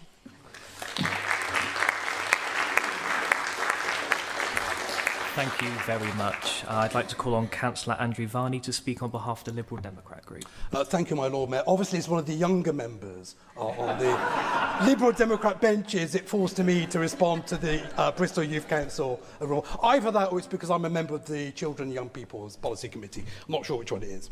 But anyway, I want to thank the young people that have come here today and presented a brilliant report. And thank you so much for all your amazing work over the last 2 years. It seems to me a great example of democratic participation from all of you. Not least, as Siv's mentioned, the almost 9,000 young people who took part in your elections, which I think gives you a bigger mandate than many of us in this chamber. So congratulations on that. But it shows that young people want a voice in Bristol's future, which of course is good news for the city and good news for our democracy as well. I think it's also really commendable that you set your own priorities. They weren't imposed on you by anonymous adults in the room. You decided that your priorities were knife crime and safety, etc. And I think that's really fantastic. And the way that you've dealt with those issues, I think, shows real thoughtfulness and real maturity as well. For example, you linked it to women's safety, to issues around mental health. You've looked at safety in public spaces as well. And it's not just a talking shop. You've also shown a great deal of action as well over the last 2 years. For example, you set up the area youth forums in different parts of the city to make sure that all voices were heard. You also had creative competitions, engaging children as young as 4 to participate, which is absolutely incredible. You took part in first aid courses, and you worked with the police. You even applied for SIL funding for lighting improvements in certain areas. So amazing initiative, amazing action. Well done. It was really good to read about some of the other work that you engage with as well. Sibs mentioned about, no, I think it was Darius actually who mentioned votes for 16. That's something that I and my colleagues on these benches have long supported. I'm so relieved that it's finally going to happen. I only wish it happened 10 years ago. You could have prevented probably one of the worst decisions that was made in this country's recent political history. Listen to the young people, they know best. I'm also delighted as well to see you building international relationships with our twinning cities around the world. As Lord Mayor last year, my theme was celebrating Bristol's international connections. And at a time when our world has never been more divided, it's so important that we promote those connections and we work together with our international partners. 20 seconds, Councillor. I didn't realise it was going to take that long. So I just want to finish very quickly then with a challenge actually for the councillors in this room. I think it's really important we don't just put this report on the shelf and it gathers dust. If we want young people to engage in the political process, we must show that their voices don't disappear, but that they lead to action and shape outcomes. So thank you very much once again, all of you. Well done. Thank you, Councillor Varney. I'd like to call on Councillor Mark Weston to speak on behalf of the Conservative Group. Thank you very much. First of all, thank you very much to you. The joy of finishing speaking fourth is that you end up echoing a lot of what was said earlier, although I don't possibly quite agree with everything that was said most recently. Thank you, Councillor. But congratulations. My finishing fourth, everything's sort of been said about the good work you've done. My comments are more about how do we translate that? How do we take the warm words and actually practically implement it? So when you're looking, possibly either yourselves or your successors are looking at the area youth forum topics, and you come up with topics, and they're very good topics. You're talking about lighting, gangs, etc. I personally would love to know the minutiae behind that. Where are the specific problems of lighting, or where you're worried about the gangs? Which schools? Where is the fly tipping issue? You guys are often in our parks more than we are, which is why I'm so fat. So I'd like to know where that problem is.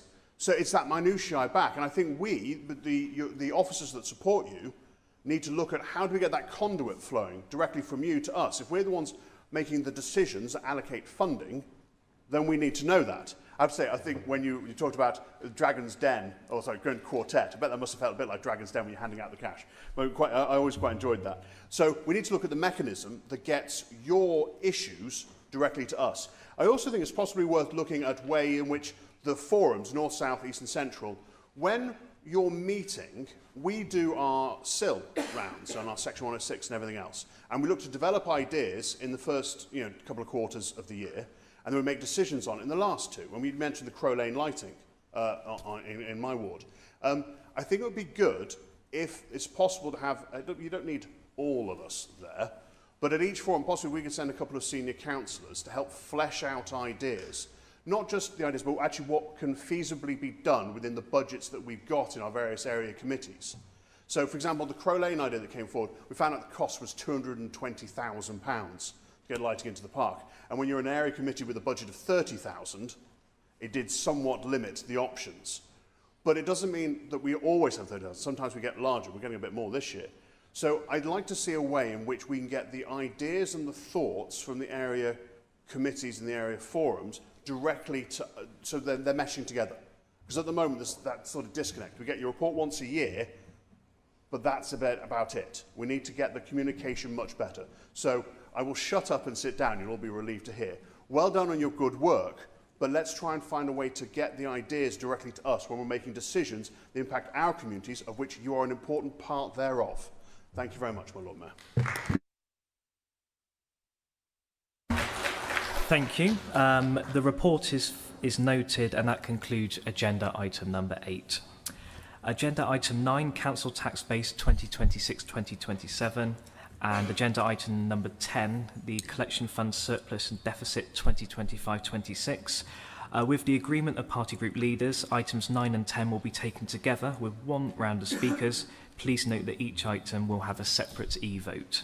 I'd like to call on Councillor Tony Dard to move the report as Chair of the Strategy and Resources Committee. Tony.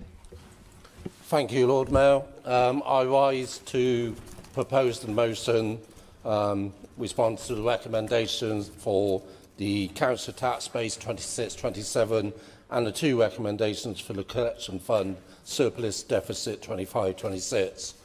My Lord Mayor, I will leave it to Sarah, Patrick, Rob and Jonathan to go into the detail about these 2 reports.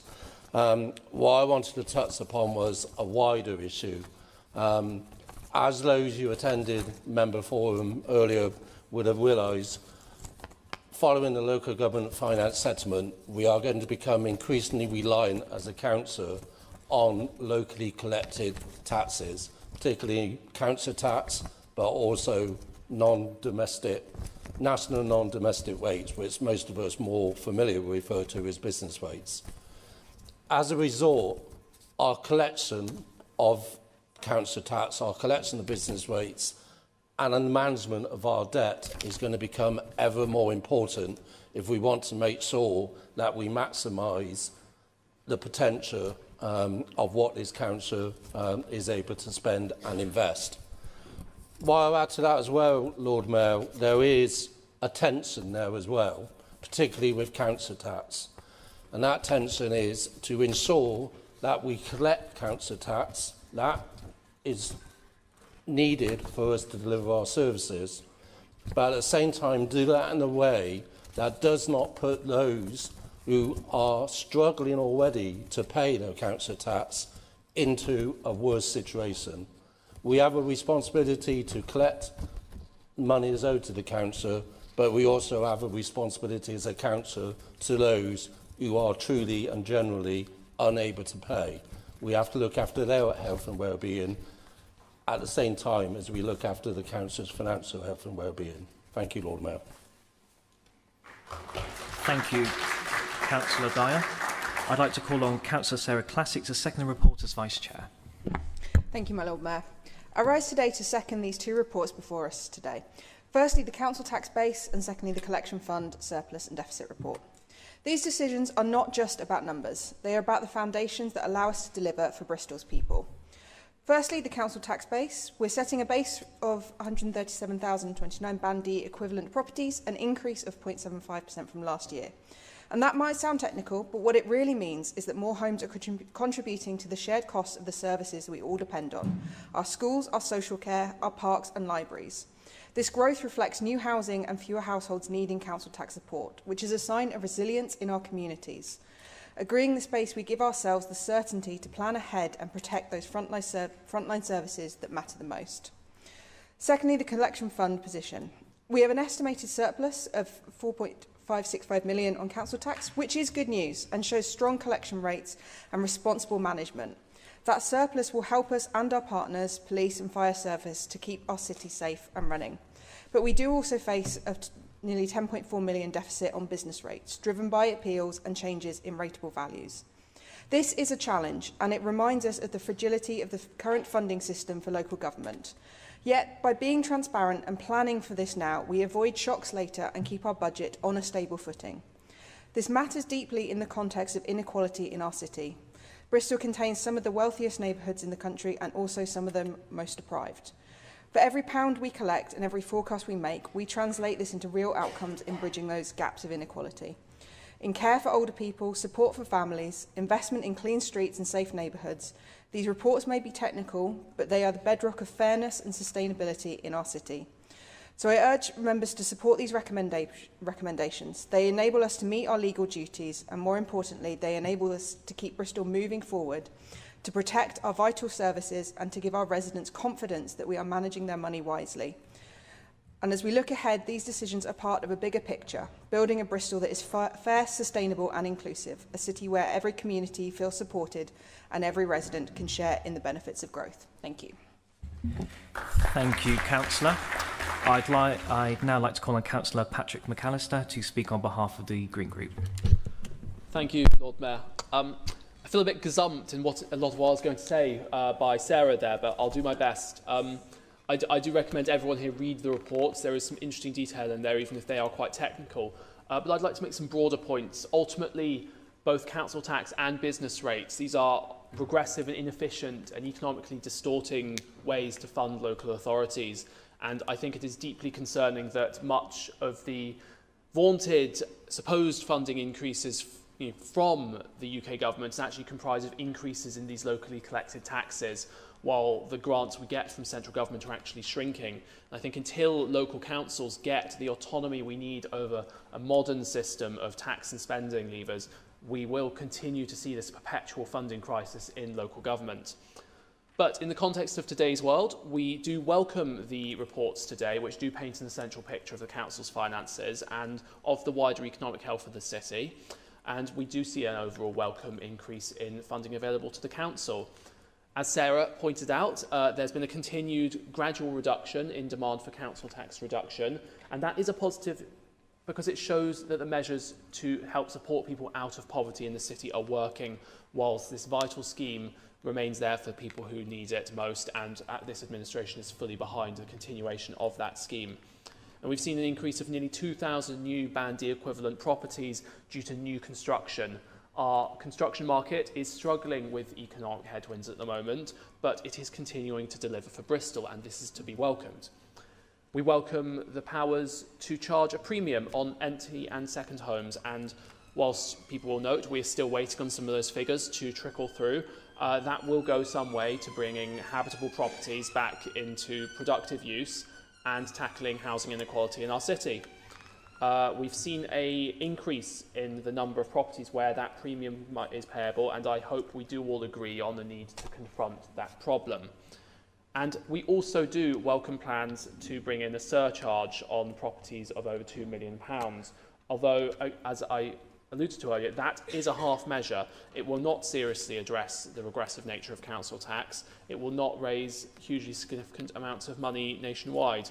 We do still feel that council tax is an unsuitable system overall, and we are disappointed that proposals for deeper reform are nowhere to be seen.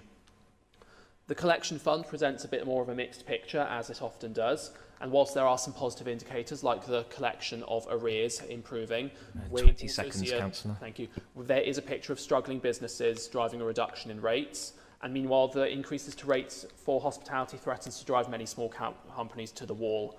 And whilst we await the outcome of potentially yet another Labour government U-turn on that measure, it reinforces the need for council funding to move towards a more sustainable, more efficient and more egalitarian system. Thank you, Councillor. Your time is Thank you, Lord Mayor. Thank you.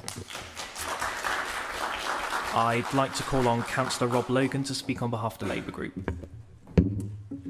Thank you, my Lord Mayor. Members of the Audit Committee and the Finance Subcommittee have a solemn responsibility, which is to persuade members that certain reports are more interesting than they appear. We try very hard, and we take that responsibility very seriously, but sometimes we are constrained by our material. I have to advise you that the report on the council tax base is exactly as interesting as it appears. Bristol is exactly the city that you think it is. I think we can all agree that the real hero of today's debate is the guy that decided we would have one round of speeches rather than two. But the reports on the collection fund deficit actually is more interesting than it appears. The net effect of the report is a 6.7 million cost to the City Council. And that sounds bad, but the deficit on the business rates collection fund is 10.7 million. And that is softened by a 3.6 million return of a surplus on council tax collection, which is also interesting because the in-year performance on council tax collection was also a deficit, albeit a small one. The money being returned is from the previous year. Lucky us. But this will not happen next year. Members should take this report as a warning of the importance of council tax and business rates collection, something to which Bristol is the most reliant among the core cities. We have to continue to support and encourage, gently and otherwise, members of our city to pay the taxes that they're due. And because if we don't, we cannot provide the public services that Bristolians want and expect. We shall be supporting the reports. Thank you, my Lord Mayor. Thank you. I'd like to call on Councillor Jonathan Hucker to speak on behalf of the Conservative Group. Thank you, Lord Mayor. Firstly, I would like to thank the officers for preparing these reports. The reports relating to the council tax base for 2026-27 and the collection fund for 2025-26 were approved unanimously by the Strategy and Resources Committee last month, and I see no reason to depart from that recommendation. However, I would caveat this by saying that the reports are obviously full of estimates and assumptions. This applies to the Collection Fund report in particular. When I read the Collection Fund report, I will admit to being quite alarmed by it. There are many components to this report with offsetting items, but I will confine my comments to a number of key highlights. The council tax element of the Collection Fund actually looks relatively benign. There is an estimated in-year deficit of 0.1 million and an estimated surplus carried forward of 4.6 million. Last year's report showed an estimated surplus carried forward of 3.6 million, compared with an actual surplus carried forward of 4.7 million. Therefore, a favourable variance of 1.1 million. However, the business rates element of the report shows a complete turnaround from last year. Unfortunately, not for the better. Last year's report showed an estimated surplus carried forward of 1.6 million, compared to an actual deficit brought forward in this year's report of 5.3 million. Therefore, an adverse variance of 6.9 million. When you add the estimated in-year deficit of 5.1 million, there is an estimated carried forward deficit of 10.4 million. Taking account of the amount due to central government, the deficit increases to 10.7 million. This is an unwelcome development for a council already facing considerable financial challenges. The main reasons appear to be a reduction in rateable values and an increase in mandatory business rate reliefs. However, I welcome the decision to allow Bristol to retain a greater proportion of its locally generated business rates. The council tax base report doesn't appear to contain any surprises. Bristol is one of only 2 core cities with an unreformed council tax reduction scheme. Continuing to deny ourselves this legitimate source of additional income 20 seconds left, Councillor. Thank you, Lord Mayor. It's both unwise and unsustainable. Bristol has a large student population who are exempt from paying council tax. Bad for council finances, but good for the nighttime economy. Bristol increasingly resembles a university campus. Thank you, Councillor. Your time's up now. Thank you. With a city attached. Thank you, Lord Mayor. Right then, we will now move to the vote on item 9, the council tax base. This will be an e-vote. Please ensure that you are in your allocated seats so that your vote is recorded accurately. You're voting on a recommendation and the vote will be open for 15 seconds. Please vote now.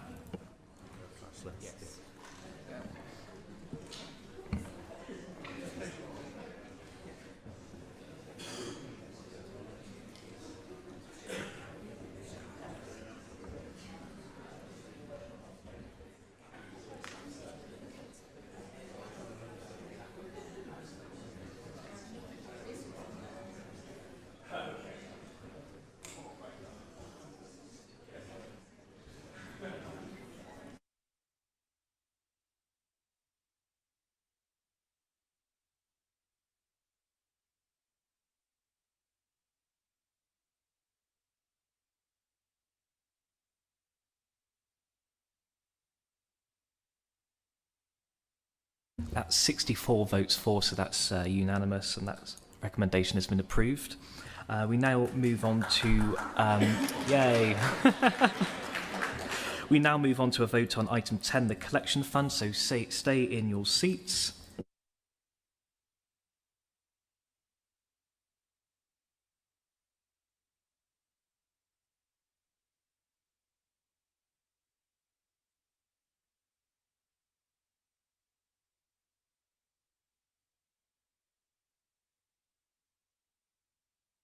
We're just still waiting on a technical glitch. Bear with us 2 seconds.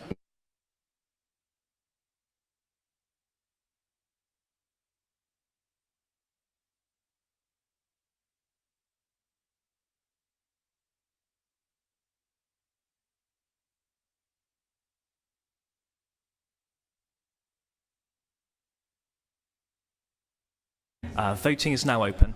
Please vote now.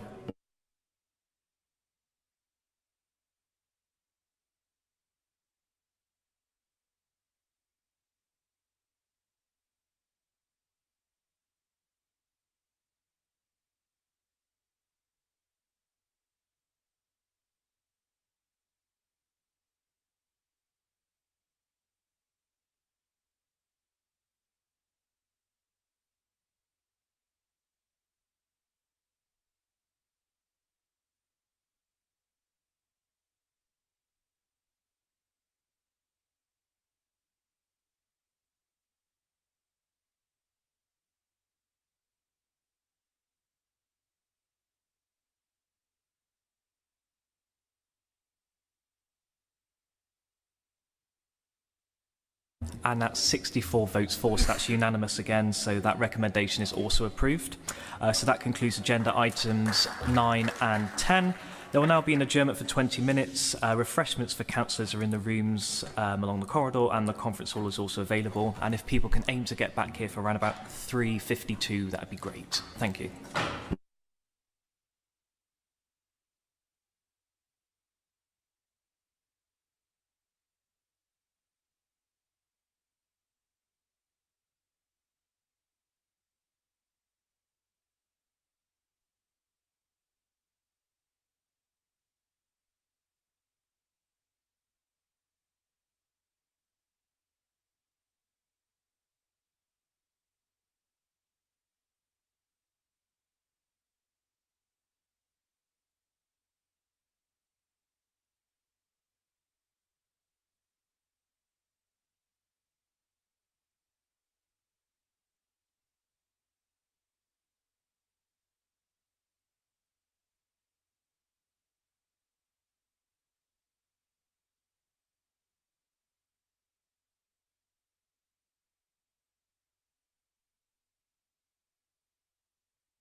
Thank you, everyone. Before we move to agenda item number 11, the golden motion, I'll just have a short statement to read out.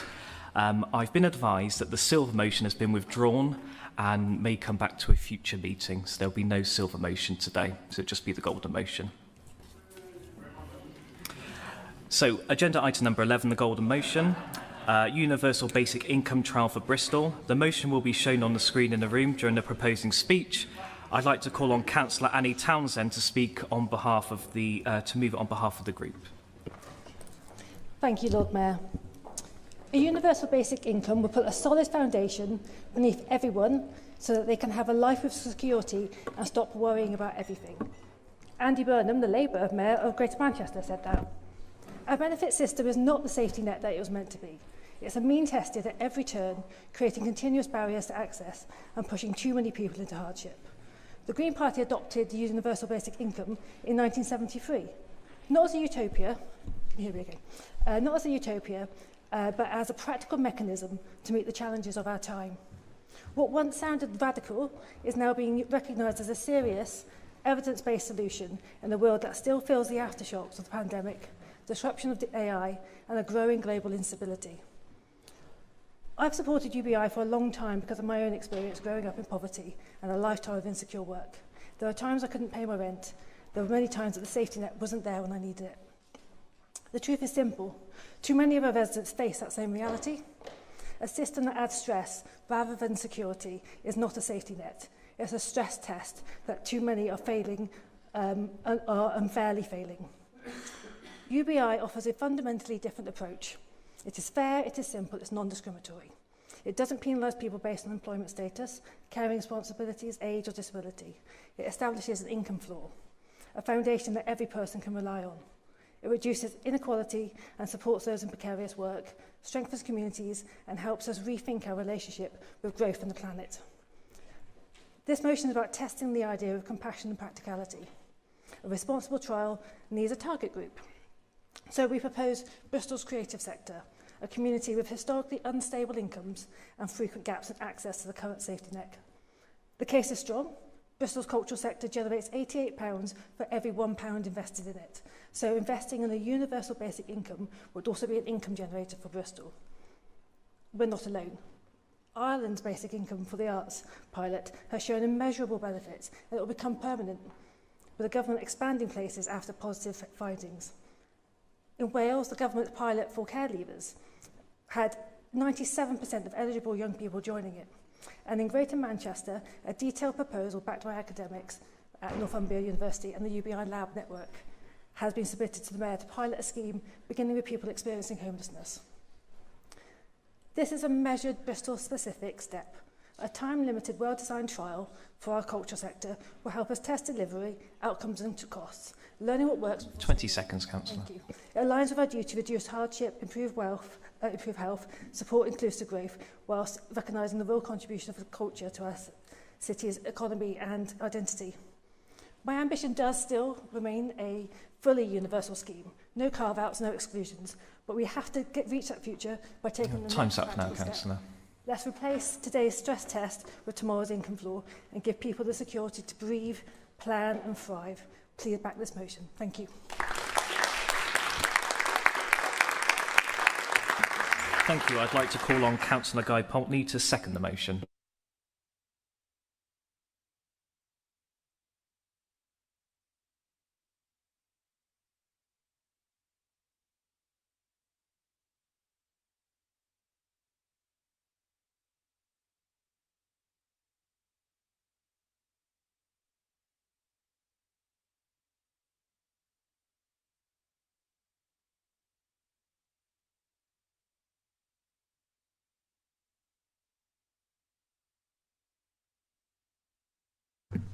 Thank you, Lord Mayor. Thank you, the Chamber, for your patience. Sorry, last-minute absolute tech nightmare failure is not something anyone looks forward to.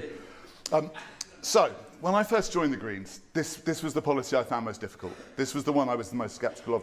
This was the one where, if I'm really honest, I found myself rolling my eyes more than anything else. What changed my mind on it wasn't ideological. It was simply that reality changed. The massive, massive redistribution of wealth that we saw following the COVID pandemic has changed the country and it's changed the world in a very profound way. We're now in a situation where 1 in 4 households can't afford the basics like food, heating or clothing. Nearly half of adults say the housing situation keeps them awake at night. For young people, 60% worry they'll never have a home. 5 million adults are living with their parents because they can't afford to leave. And the latest polling from More in Common said that 57% of people now believe the cost of living crisis will never end. It is a future of permanent hardship. Automation is increasingly widespread, stable jobs have disappeared, climate change is accelerating, wealth is consolidating in the hands of fewer and fewer people at an exponential rate, and a frantic and obsessive drive for growth, rather than productivity, utility or well-being, is making all of these problems worse. I wanted to just go through very quickly some of the most common critiques that we hear of UBI. Firstly, that it would be more vulnerable to fraud. No. It would be less vulnerable than the current system. Fraud thrives where systems are complex, conditional, and hard to navigate. Our existing benefit system has eligibility tests, sanctions, reporting requirements, constant reassessments, all of which create opportunities for error, abuse, and costly enforcement. It's cruel, and it's purposefully done so. A basic income is simple. Everyone gets it. There's nothing to misreport, there's nothing to game, there's nothing to catch people out. Simplicity creates security. Inflation would wipe out all the benefits, some people would argue. But the trials that we've seen in Alaska, Finland, Canada, the US, saw no evidence of runaway inflation at all. Inflation happens when demand exceeds supply and supply elasticity. UBI doesn't magically increase macro demand, it just reallocates existing spending. So it stabilizes incomes and smooths consumption patterns. That stabilization is actually deflationary rather than the reverse. But crucially, people on lower incomes spend more locally on rent, food and services. So it grows the real economy, supporting local businesses and creating jobs. In other words, it increases stability, increases productivity, reduces uncertainty and ends poverty. Finally, the big one that I hear most often, that it would benefit the rich as well. Yes, it would benefit the rich as well. It's a universal system. So is our education system. So is our waste collection system. So is our water system. So is the state pension. And so is the NHS. Means testing is expensive. It's bureaucratic. It leaves millions who are entitled to support not claiming it. Thank you, Councillor. Your time's up now. I'll just finish on this final note, Lord Mayor, if that's okay. But in Sheffield, Liverpool and Preston, we've seen it supported by Labour. In Leeds, thanks to the Lib Dems, we've seen it go through. And in Hull, thanks to the Lib Dems with the support of the Conservative Party. So we need to bring back hope, not let future generations inherit permanent insecurity. It's the very least we owe. Thank you, Councillor. Thank you. We will now hear from speakers on the motion. I'd like to call on Councillor Tom Blenkinsop to speak on behalf of the Labour Group. Thank you, Lord Mayor. And I'd like to thank Councillor Townsend for bringing this motion forward, actually, and for Councillor Pulteney's good defence of it. It is an idea that's really worth discussing. Well, though we have discussed it for rather a long time, we've seen trials and experiments around this for quite a bit longer than I've been alive. And you've identified a number of areas which have far-reaching considerations around employment. There's the redistribution of wealth. But I unfortunately have to be a critical friend to this because I don't think the motion will get very far. I don't think it is much more than an academic talking shop, which, as a former academic, I enjoy immensely, but which does very little for the city. The motion has little detail on the form and the foundation of universal basic income. I have concerns about the measurement of how we run this as a social science experiment. As you have set it out in your motion, there is staggeringly little detail. Should this trial and experiment be in addition to or replace other welfare when it comes to artists? Is it just artists, or are we going to include care leavers, as you suggest? What other groups? If so, these are very different groups, so what are we studying exactly? How are we measuring some of these things around how it contributes to the community? Bristol is a big, complex, messy city, as I think we're all aware. That has its own problems when you're controlling for variables. I don't think that you have thought through the complexity of this and the difficulty you will face. And instead, you're sending yet another letter to central government, presumably to ask them to do all the work of organising this, and then so that they can be criticised later because we haven't done it quite perfectly, even though I'm not sure that you yourselves know what you want your design to be. Instead of lobbying the government, you could be calling for the City Office to bring together the city's businesses, universities, its trade unions, who I don't know whether you've consulted at all, its creative sector, to plan, to strategise, to set out a strategy to deal with this. You are, in theory, city leaders, more than stamping letters and sending it off to Parliament. There is practical action available to you. A similar flaw in this is I did take a look at the Republic of Ireland trial, which was very interesting, but it's not an example of universal basic income, which they say quite explicitly. It is important to note that the basic income for the arts pilot is not a universal basic income. This is a sectoral intervention to support practicing artists and creative arts workers to focus on their creative practice. This policy is separate to the universal basic income as outlined in the programme for government. So I'm not really sure you've done the research here. I have no issues with the government or this council providing discretionary payments to artists or proper cultural investment in Bristol. I fully agree with Councillor Townsend. That is a fantastic investment, which is why I find it's in slightly poor taste that this is being proposed when you're cutting the cultural investment programme. That is a tangible, beneficial project, a lifeline for certain grassroots organisations with another letter and another pipe dream. It feels like you're trying to soothe guilty consciences. It's a policy decision you can control. I do actually take the leader's statements earlier that that is something you're reconsidering. I would urge you to reconsider. There are good intentions here. There is good ideas here. And I know you've been the champion for the arts, Councillor. We will be abstaining on this motion. Time's up now, Councillor. But I and others would love to see more work done in this area. There is an opportunity for policy development. You can do better than this. Thank you. Just been informed that the Greens wanted a speaker in this round, so I'd like to call on Councillor Lisa Durston to speak on behalf of the Green Group. No? That's what you... Stone. Councillor Lisa Stone. There we go. I was given the wrong name. Apologies. Thank you, Lord Mayor. Well, thank you very much, and thank you, Lord Mayor, for allowing me to speak on behalf of this motion. Do you know what? I understand exactly where you're coming from, but I don't. Because, do you know what? No, it's true, I don't. Because, do you know what? We have to dare to dream. We have to dare to put morals first. And if you listen to the Reef lectures this last year, you would have heard from Rutger Britman that he was definitely saying that the only moral way forward is to actually be introducing universal basic income across our nation. So we, on this side of the bench, dare to dream, and we dare to put people first, because this is exactly what we have to do.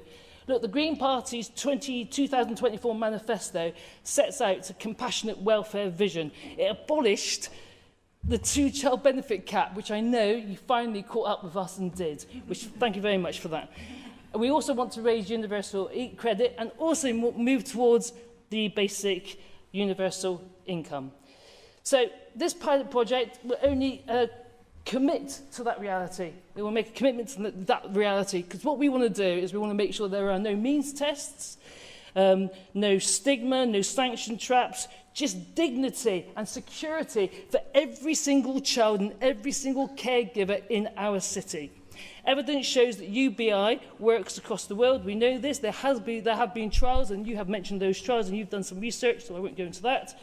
But look at the Welsh carers leavers pilot. That's the most generous globally. They're offering £1,600 per month to young people, and there are early positive feedbacks. So let me just be really clear. We're not the start of this UBI campaign. Bristol is actually quite far behind. Okay, yeah, there are micro-pilot projects going on across England as we speak. So we are underlining that growing momentum. So UBI should be here in Bristol. Okay, it's a pilot project. It will be for artists as we go forward. But what I want to be really clear about is that artificial intelligence is going to reshape our world. And if you listen to the Rutger Bergman lectures, you'd understand that the investment, that there's going to be billions of pounds worth of investment in AI growth zones right across our region. Microsoft estimates AI adoption could add £78 billion to the economy over the next decade. When machines take jobs, their productivity gain should fund a social dividend, a UBI that support carers, support the arts and support our community. Imagine the hope. Imagine parents with time. Imagine young artists having the creative talent to continue. And imagine communities thriving. This is not utopia, so we do dare to dream. This is not. This is basic Time's up decency. now, Councillor. Basic decency. Vote for the motion. Thank you. I'd like to call on Councillor Caroline Gooch to speak on behalf of the Liberal Democrat Group.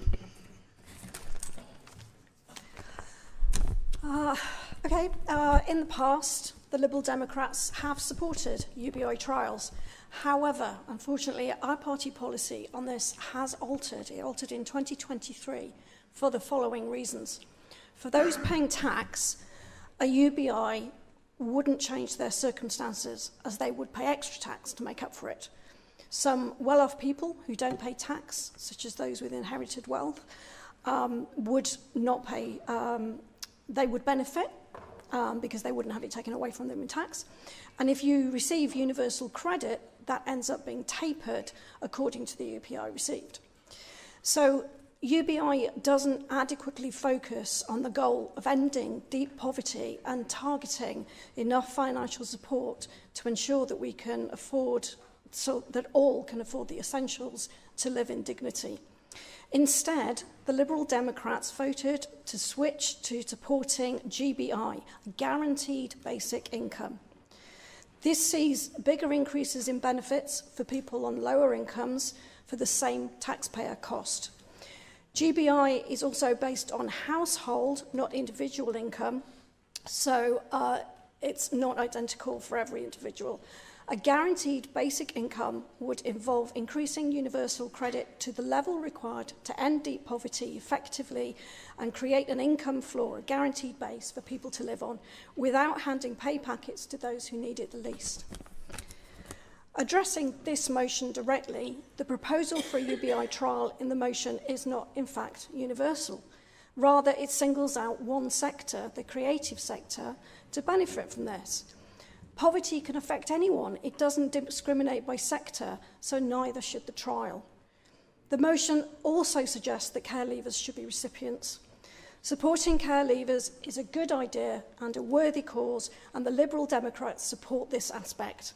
However, if we are serious about helping them, we should take actionable and practical steps to do so. The administration has the power to do this and doesn't need a full council motion to enact it. To sum up, the Liberal Democrats do not support UBI.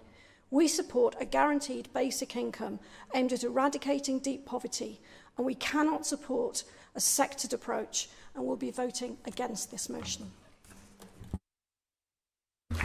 Thank you, Councillor. I'd like to call on Councillor John Galandris to speak on behalf of the Conservative Group. Yay! Free money for creative people like myself. What a brilliant concept! Why continue with those boring state benefits which target money on those who actually need it, when the state could splash the cash in all directions, including mine? A couple of grand each month in my bank account would be very useful, thank you, Annie.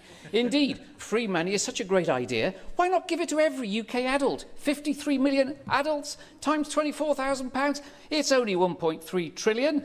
Which admittedly is more than total current annual UK public expenditure, but hey, all we have to do is double all taxes and we can fund it. Surely higher taxes won't discourage work motivation and destroy productivity. And fingers crossed tightly, doubling the money supply won't fan the flames of inflation and push up interest rates.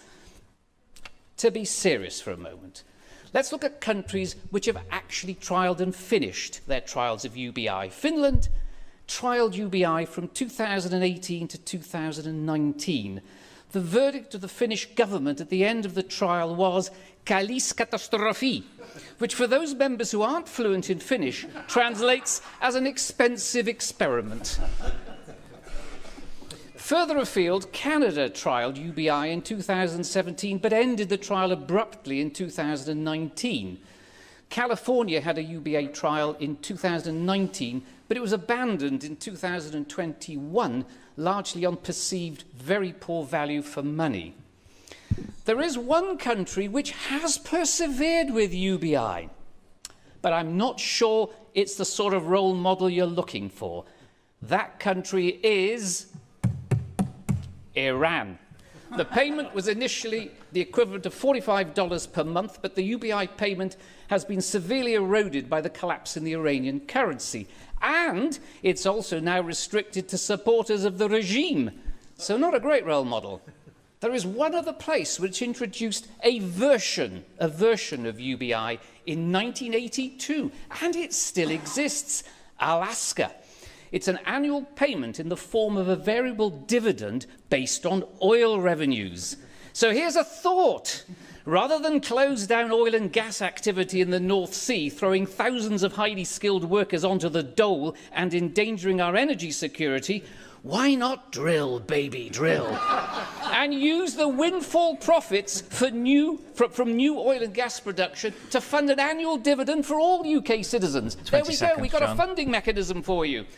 In summary, state benefits should be focused on those who need them. I can certainly see a case for care leavers receiving financial help, and I and my group would support that. However, splashing the cash, UBI style, is a bit like Father Christmas, visiting monthly rather than annually. I am summing up, Lord Mayor. I loved Father Christmas as a child, but when I grew up, I realised he wasn't real. And free money... and I hate to tell you, free money is just an illusion. There is no magic money tree. Thank you, Councillor Galandris. Councillor Townsend, would you like to respond as mover of the motion? Thank you, Lord Mayor. I'd like to thank my colleagues for your very condescending comments on this subject. It's been highly appreciated. Look, UBI does make ethical sense, but it does also make clear economic sense. What we're suggesting is a trial that has to be targeted, because that's what a trial is. As a council, we know that prevention is always cheaper than a crisis response, and UBI is demonstrated to be able to prevent homelessness and mental health emergencies and financial and insecurities. And we know that means testing is expensive. The bureaucracy to decide who deserves help and who doesn't, which is our current system, costs more money than the simple universal basic income, whatever we want to call it. And the impact of that is something that we as a council and other local authorities across the country suffer. We are the ones that deal with the impact of that. Our Liberal Democratic colleagues over there, you've included UBI in your policies previously. And, okay, so this isn't your favoured version. Yeah, it has a different name, but the basic concept is the same. And what you're currently championing, it doesn't have a cost reduction benefit, and your thinking is coalition thinking. It's not ethical, it's not the best necessarily. And also, but good, better, best. Like, is UBI better than our current system? Yes, it is. So it may not be your favourite system, but it's better than other options and what we currently have. Labour backed enthusiastic under Corbyn. Backed enthusiastic by Andy Burnham, your own Labour mayor in Manchester.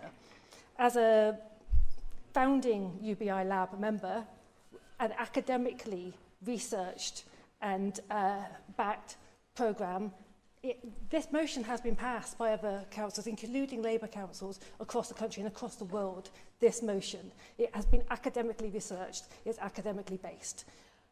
And whilst I wouldn't expect our Conservative colleagues to really embrace socialism, even though Mark does like to flirt with us on that subject every so often, you do keep talking, comrade, you do keep talking about needing to support the arts and supporting care leavers and supporting caregivers and a whole range of different demographics. This is a way of doing that.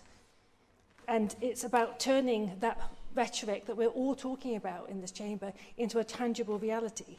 Because the truth is that UBI isn't a fluffy hippie idea. It is ethical and it's economically sound. And that's why I'm urging you all to support this motion in this chamber. Thank you. Thank you, Councillor. We move to the vote. Lord Mayor, sorry, we'd like to request a very brief adjournment, if that's all right, to discuss our position, having listened to all the debate intently. Can we do that?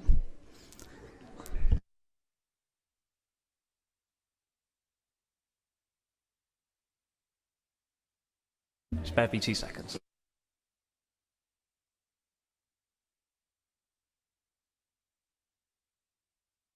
Could you not confirm on the benches now, or do you need to have a discussion about it? 5 minutes? 5 minutes. Fine.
Right then, so now we move to the vote, and this will be an e-vote, so please ensure you're in your allocated seats so that your vote is recorded accurately.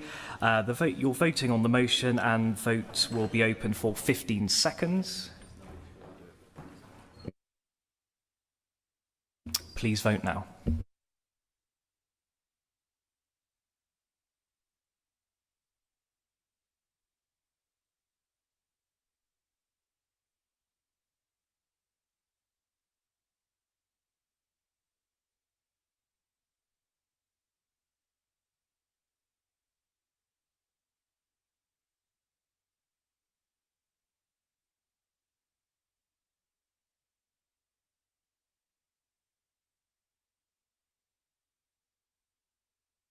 Well, the results are in if you can't see them behind me, so it's... No, hold on, it's not.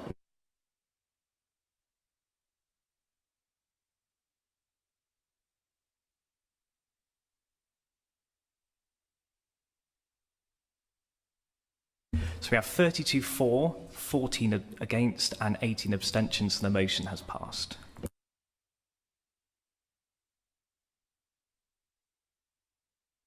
Thank you, everybody, and that concludes today's meeting. The next meeting of full council will be the budget meeting held on Thursday, the 12th of January. I look forward to seeing you all there for the mammoth meeting. Thank you.